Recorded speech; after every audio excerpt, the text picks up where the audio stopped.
want to connect with nature and want a better idea of what you can go out and see this July, this video is for you. My aim is to help you experience the beauty in nature and have some unforgettable moments with it. So I've researched the best things to look out for this month.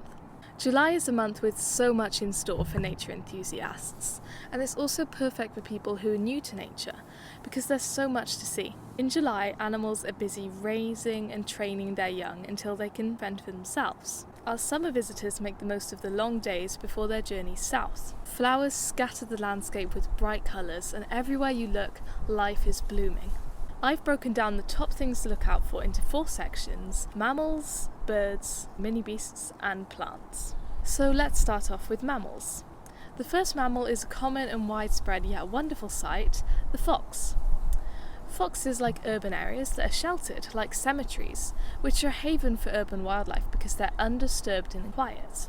In July, the fox cubs are becoming a bit more independent. The parents start providing less food for the cubs, forcing them to hunt and explore for themselves, but they still retain that playful nature, still playing and messing around. So it's a really good time to see cute little fox cubs out and about, getting ready to leave their parents in August and September. Another animal that's brilliant to see is the hedgehog.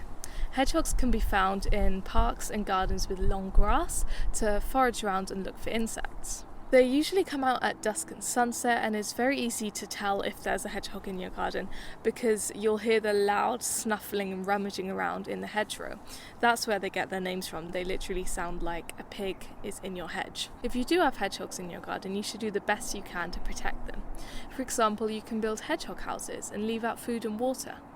This can be special hedgehog food or just cat or dog food.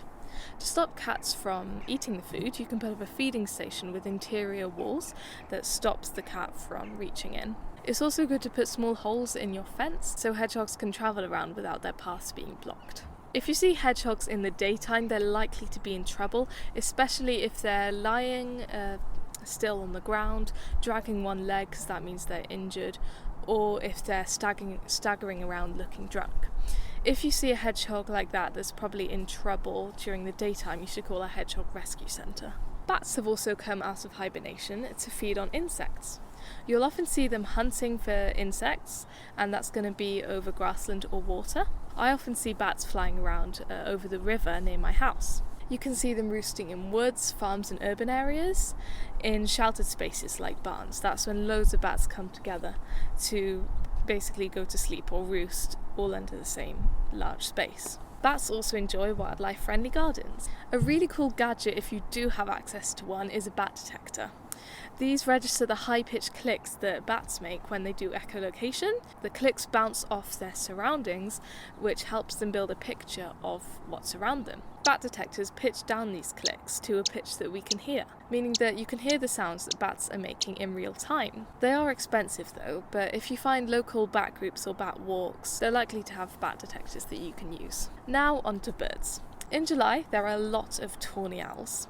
They are common but quite hard to spot, so you'll probably hear them rather than see them. Tawny owls make 2 types of sounds. Females make a sound. Males respond to that with a. This is where the twit-twoo sound comes from, but it's not one owl that says this, it's actually the male and the female calling and responding to each other. These sounds are heard at night time, especially in the countryside or suburbs. I've been camping and I've been unable to sleep because of the incessant shrieks of a tawny owl going around my tent. If you're lucky, you might see owl pellets on the floor. This is because owls don't poo, they regurgitate what they don't eat, which is the fur and bones of their prey, in a furry pellet. Inside you can find the little bones of creatures that owl has eaten, like voles and mice, which is gross but interesting. July is the month for swifts and swallows. In July, the swifts are starting to go back to Africa, but swallows will spend the summer here until October. They spend the winter in Africa, then come up to the UK in search of food. Then they fly back to Africa before the harsh British winter comes in. In the olden days, nobody knew where swallows went in the summer. The English educator Charles Morton claimed they flew up to the moon, but that was a bit too wild of a suggestion to be believed by many. Most people just thought they hibernated in the mud of riverbanks because they were often seen in the summer flying around the river, feeding on insects and collecting mud for their nests. Listen out for the chattering sounds of swallows and the screaming sounds of swifts. And then you're likely to see them flying overhead. Now for the mini-beasts of July. First off, stag beetles. They're globally endangered, but their UK populations are some of the largest. Speaking of large, they are the largest beetle in the UK. The males have these huge, impressive jaws. They used to battle each other over mates, just like stags' antlers. They are crepuscular, which is a brilliant word, and that means that they come out at twilight. You'll see them on hot evenings as they fly around to look for females. Crab spiders are an interesting type of spider, common in the south of the UK. They don't make webs, they sit around on flowers to ambush their prey. They'll sit on the flower, and over several days they can change their colour to match the flower that they're sitting on.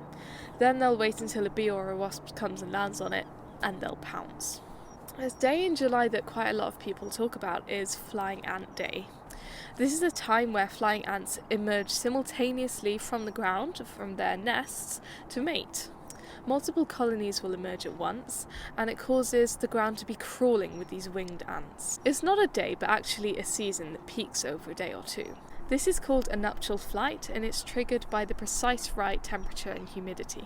The first thing I notice on Flying Ant Day is the crazy amount of gulls flying around in the air, hovering over the ground to feed on the ants. And then I notice the huge winged ants crawling out of cracks in the pavement. It famously annoys Wimbledon players because the games happen at around the same time and matches can be interrupted by ants flying across the court. The final thing I'm going to talk about is Ragwort.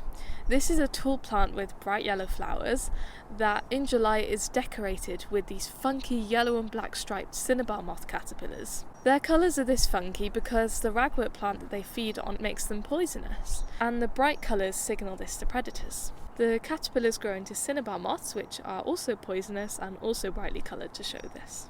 As long as the weather in July behaves like weather in July, you should see all these things. However, the weather at the moment is definitely not acting normally.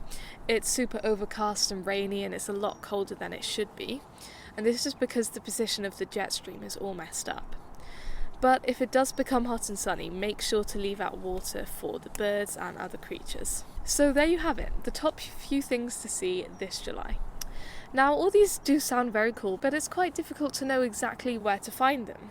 Luckily, there are loads of resources on the internet, like Facebook pages which show what nature people have found specifically in your area.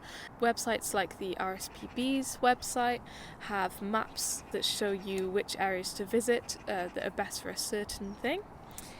And the internet is your friend when it comes to looking for nature. Thank you so much for watching this video, and I hope it inspires you to go out and explore nature this July. Good luck in your adventures, and I'll see you next week. Bye!